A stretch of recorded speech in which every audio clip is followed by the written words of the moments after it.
ಗಡಿ ಭಾಗವಾಗಿರ್ತಕ್ಕಂಥ ಮಹಾರಾಷ್ಟ್ರ ಹಾಗೂ ಕರ್ನಾಟಕ ಭಾಗದಲ್ಲಿರ್ತಕ್ಕಂಥ ಒಂದು ಸುಪ್ರಸಿದ್ಧ ಜೈನ ಸಮುದಾಯದ ಮಠ ನಾಂದಿ ಮಠ. ಇಲ್ಲಿ ಕಳೆದ 40 ವರ್ಷಗಳಿಂದ ಒಂದು ಆಣೆಯನ್ನು ಅವರು ಭಾವನಾತ್ಮಕ ಸಂಬಂಧಗಳನ್ನು ಇಟ್ಕೊಂಡು ಇವತ್ತು ಎದುರು ಕಲ್ಪಿಸಿಕೊಳ್ತಾ ಇದ್ರು. ಆದರೆ ಮೊನ್ನೆ ಯಾವುದೋ ಒಂದು ಏಜೆನ್ಸಿಯವರು ಬಂದು ಆಣೆಯ ಪ್ರಕೃತಿ ಏನಿದೆ ಅನ್ನೋದ್ರ ಬಗ್ಗೆ ಚಿಂತನೆ ಮಾಡಿದಾಗ ಅದು ಸರಿ ಇದೆ ಅನ್ನುವಂಥ ಮಾಹಿತಿಯನ್ನು ಸಹಿತ ಕೊಟ್ಟಿದ್ರು.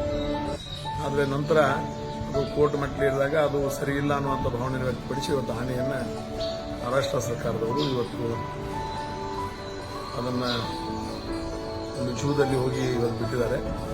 ದಯಮಾಡಿ ನಾವು ಕರ್ನಾಟಕ ಮತ್ತು ಮಹಾರಾಷ್ಟ್ರ ಹಾಗೂ ಕೇಂದ್ರ ಸರ್ಕಾರದ ಮೇಲೆ ವಿನಂತಿಯನ್ನು ಮಾಡ್ಕೊಳ್ತಾ ಇದ್ದೇನೆ. ಜೈನ ಸಮುದಾಯ ಅಹಿಂಸಾಪೂರ್ವಕವಾಗಿರ್ತಕ್ಕಂಥ ಒಂದು ಸಮುದಾಯ, ಹಿಂಸೆಯಿಂದ ಬಹಳ ದೂರವಿರ್ತಕ್ಕಂಥ ಸಮುದಾಯ. ಅದು ಕೇವಲ ಜೈನ ಸಮುದಾಯ ಇವತ್ತು ಮೂಢನಂಬಿಕೆಗಳಲ್ಲ, ಅವ್ರದ್ದು ಇರ್ತಕ್ಕಂಥ ಮೂಢನಂಬಿಕೆ ಮೇಲೆ ಬದುಕ್ತಾ ಇರತಕ್ಕಂಥ ಒಂದು ಸಮುದಾಯ. ಅದಕ್ಕೆ ದಯಮಾಡಿ ಲಕ್ಷಾಂತರ ಜನ ಇವತ್ತು ದೇಶದಲ್ಲಿ, ರಾಜ್ಯದಲ್ಲಿ, ಮಹಾರಾಷ್ಟ್ರ ಇರ್ಬೋದು, ದೇಶದಲ್ಲಿ ಲಕ್ಷಾಂತರ ಜನ ಜೈನ ಬಾಂಧವರಿದ್ದಾರೆ. ಅವರಿಗೆಲ್ಲ ಒಂದು ಭಾವನಾತ್ಮಕವಾಗಿರ್ತಕ್ಕಂಥ ಸಂಬಂಧ ಇದೆ. ಜೊತೆಗೆ ಆನೆನೂ ಒಂದು ಸಹಿತ ಒಬ್ಬರ ತೀರ್ಥಂಕರದ ಲಾಂಛನವಾಗಿದೆ. ಆ ನಿಟ್ಟಿನಲ್ಲಿ ಸರ್ಕಾರಗಳಲ್ಲಿ ವಿನಂತಿಯನ್ನು ಮಾಡ್ತಾ ಇದ್ದೇನೆ. ಜೈನ ಧರ್ಮೇಶ್ವರ ಭಾವನಾತ್ಮಕ್ಕೆ ಧಕ್ಕೆ ತರುವಂಥ ಕೆಲಸವನ್ನು ಯಾರು ಮಾಡಬೇಡಿ.